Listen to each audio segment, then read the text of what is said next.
Students, आज हम कक्षा 9वीं के चैप्टर फर्स्ट संख्या पद्धति में आने वाले सवाल जैसे कि अशांत आवर्ती क्यू के रूप में व्यक्त करना।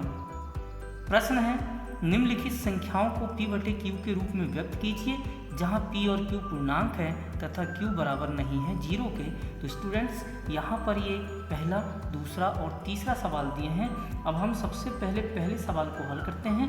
यहाँ पर दिया है तो जो सवाल दिया रहता है हम उसे जैसे वैसे लिख देते हैं। 0.6 पे आवर्त। ये आवर्त का मतलब आप समझ गए होंगे स्टूडेंट कि इसका मतलब ये हुआ कि यहाँ पर 6 बार बार आया हुआ है, मतलब इसका अंत नहीं हो सकता। ऐसे सवालों को हल करने के लिए सबसे पहले हम मान लेते हैं, माना x बराबर 0.6 और इस पर हमने आवर्त लगा दिया है। अब x बराबर हम इसे लिख देंगे 0.66666 डैश डैश। इस प्रकार इसे हम समीकरण नंबर 1 दे देते हैं। स्टूडेंट्स, अब यहाँ पर हम देखते हैं कि ये दशमलव सार्थक अंक के पहले है, तो हमको ऐसी संख्या का गुणा करना है कि जो दशमलव को सार्थक संख्या के बाद पहुंचा दे। तो ऐसी स्थिति में स्टूडेंट्स, दशमलव जब 1 अंक चलेगा तो हम 10 का गुणा करते हैं, 2 अंक चलेगा तो हम 100 का गुणा करते हैं, 3 अंक चलेगा तो 1000 का गुणा करते हैं। तो यहाँ पर स्टूडेंट 1 अंक चल रहा है, तो इसीलिए हम समीकरण कितने में, 1 में कितने का गुणा कर देंगे, 10 का गुणा कर देंगे। तो हमने लिखा समीकरण 1 में 10 का गुणा करने पर। जैसे ही हम गुणा करते हैं तो हमारा हल हो जाता है 10x बराबर 0.66666 डैश डैश और गुणित हमने 10 कर दिया तो हो गया 10x बराबर 6.6666 डैश डैश। इस प्रकार स्टूडेंट्स ये हमारा समीकरण नंबर 2 हो गया। अब स्टूडेंट्स, हम यहाँ पर देखते हैं कि समीकरण 1 और समीकरण 2 है, बड़ा समीकरण 2 है, इसलिए हम समीकरण 2 में से समीकरण 1 को क्या कर देते हैं, घटा देते हैं। तो इस प्रकार हमने लिखा समीकरण 1 ऋण समीकरण 2 ऋण समीकरण 1 करने पर। तो हमने लिखा स्टूडेंट समीकरण 2 ऋण समीकरण 1 करने पर, यानी लेफ्ट हैंड साइड से लेफ्ट हैंड साइड घटेगा और राइट हैंड साइड से राइट हैंड साइड घटेगा। तो 6.666 डैश डैश और माइनस लगा दिए। यहाँ पर आप ये नहीं समझ पाते कि ये डैश डैश है क्या माइनस है, इसलिए स्टूडेंट्स हम यहाँ कोष्टक का इस्तेमाल कर लेते हैं। तो हो जाएगा 0.666 डैश डैश। अब स्टूडेंट्स, 10 में से हम x को घटा देते हैं तो हमारे पास 9x बच गया। अब 6 में से हम 0 घटाएंगे तो 6 बचेगा, बाकी इधर हमारा 0 बचेगा। कैसे, हम करके देख लेते हैं स्टूडेंट कि 6.666 डैश डैश 0.666 डैश डैश घटा देते हैं स्टूडेंट, तो यहाँ पर 0 बचेगा और इधर देखें कि 6 में से 0 गया तो ओनली 6 बचता है। तो यहाँ पर हमने लिखा 9x बराबर 6.0, यानी 9x बराबर हम 6 पर लिख सकते हैं। अब जब भी हम किसी भी अज्ञात राशि का मान निकालते हैं तो इसीलिए का चिन्ह लगाते हैं। यहाँ अज्ञात राशि x है, इसलिए x बराबर 9 गुणा में है, जब पक्षांतर करेंगे तो बटे में चला जाएगा, तो 6/9। स्टूडेंट्स, अब हम काट देते हैं, ये 3 से कटेगा, 3 दूनी 6 और 3 तिया 9। इस प्रकार हमारा x का मान आ गया 2/3 और यही हमारा p/q के रूप में आंसर होगा। अब स्टूडेंट्स, हमने ये भी बोला है कि आपको यदि यह वैकल्पिक क्वेश्चन आ जाए, वैकल्पिक क्वेश्चन से तात्पर्य ये है कि जैसे कि ये 0.6 और इस पर आवर्त है और आपको 5 सेकंड 10 सेकंड में सवाल को हल करना है, तो इसके लिए मैं स्टूडेंट्स बता दे रहा हूँ कि कोई भी अज्ञात राशि x मान लेते हैं। अब यहाँ पर जो संख्या दी रहती है, जितने पर आवर्त लिखा रहता है, उसे जैसे कि वैसे लिख दिया जाता है। अब यहाँ देखते हैं कि दशमलव है तो हमने दशमलव का 1 लिख दिया और 1 अंक पे आवर्त है तो हमने 1 0 लगा दिया। उसके बाद हम माइनस लगा देते हैं। माइनस लगाने के बाद हम ये देखते हैं कि कितनी संख्या में आवर्त है। तो आप स्टूडेंट्स यहाँ देखें कि 1 संख्या में आवर्त है, इसलिए हमने 1 लिख दिया। जब इसे हम हल करते हैं तो ये हो जाएगा 6/, 10 में से 1 गए तो 9 और फिर 3 से काटते हैं तो 3 दूनी 6, 3 तिया 9, ये बराबर x का मान हो जाता है 2/3। इस प्रकार स्टूडेंट हम इसे लगभग 5 सेकंड के अंदर भी हल कर सकते हैं। अब हम क्वेश्चन नंबर 2 को हल करते हैं। ये सवाल लिखा हुआ है 0.4 और 7 पे आवर्त। तो स्टूडेंट्स जब हम हल करेंगे तो इसे हम मान लेते हैं। तो मानने में हमने लिखा माना कि x बराबर 0.4 और 7 पर आवर्त, यानी हमने इसको लिख दिया x बराबर 0.4777 डैश डैश, और ये हमारा समीकरण नंबर 1 हो गया। अब स्टूडेंट्स पुनः देखें कि ये जो दशमलव है वो सार्थक अंक से पहले है, तो हमको क्या करना है कि सार्थक अंक के बाद हो, सार्थक अंक के बाद हो अर्थात शून्य को छोड़कर 1 हो, 2 हो, 3 हो, 4 हो, 5 हो इत्यादि पर हो। तो इसके लिए यहाँ पर देख लेते हैं 0.1 अंक चलेगा। तो 1 अंक चलने के लिए हमको समीकरण 1 में 10 का गुणा करने पर, तो जैसे ही हम स्टूडेंट 10 का गुणा करते हैं तो हमारा समीकरण 1 बदल जाएगा। 10x बराबर 0.4777 डैश डैश गुणित 10 हो गया।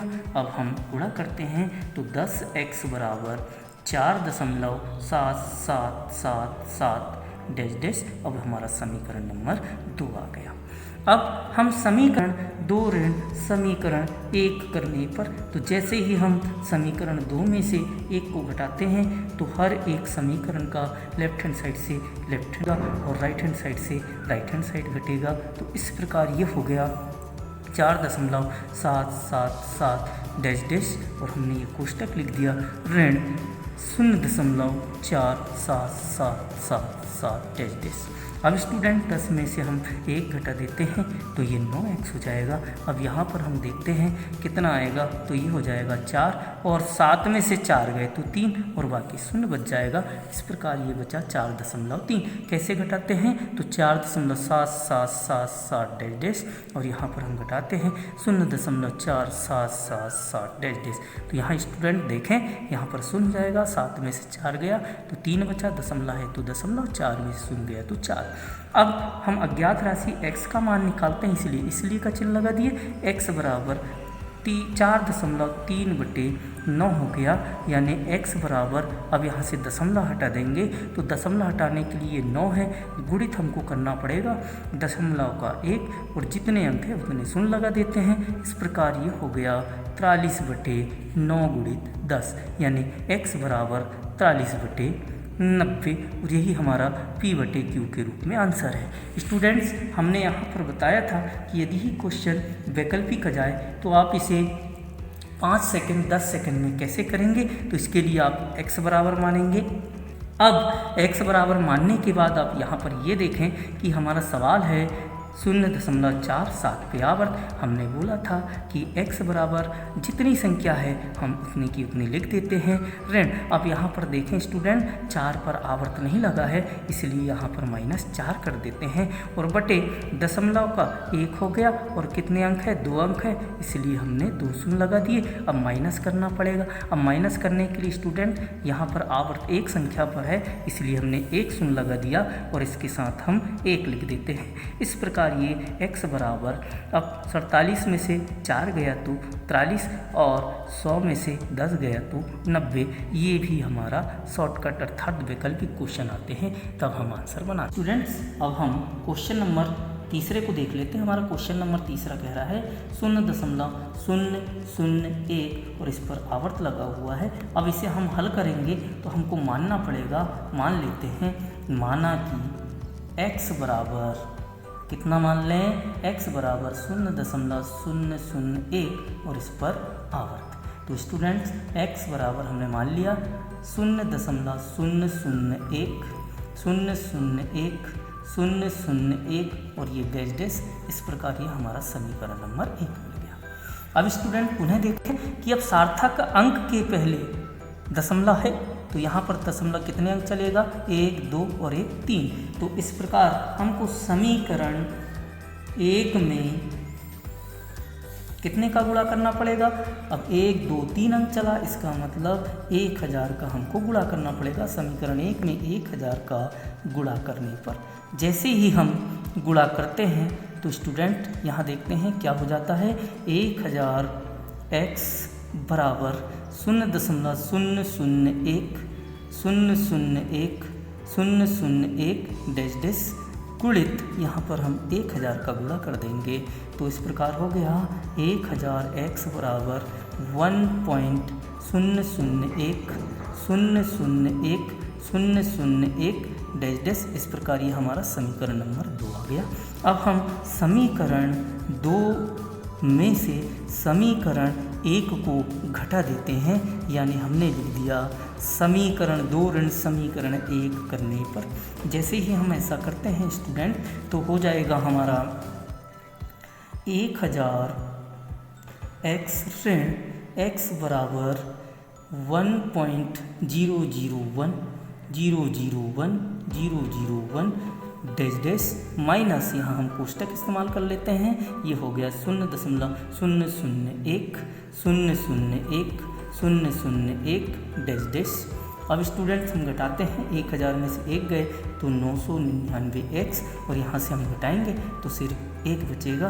और अब हम x का मान निकालेंगे तो इसीलिए x बराबर 1/999 और यही हमारा P/Q के रूप में आंसर होगा। स्टूडेंट्स अब हम इसको अथवा देखते हैं। यदि यही क्वेश्चन आपका वैकल्पिक का जाए और आपको 5 से 7 सेकंड में इसको हल करना है तो x बराबर हम सबसे पहले क्या कर देते हैं, संख्या को जैसे कि वैसे लिख देते हैं।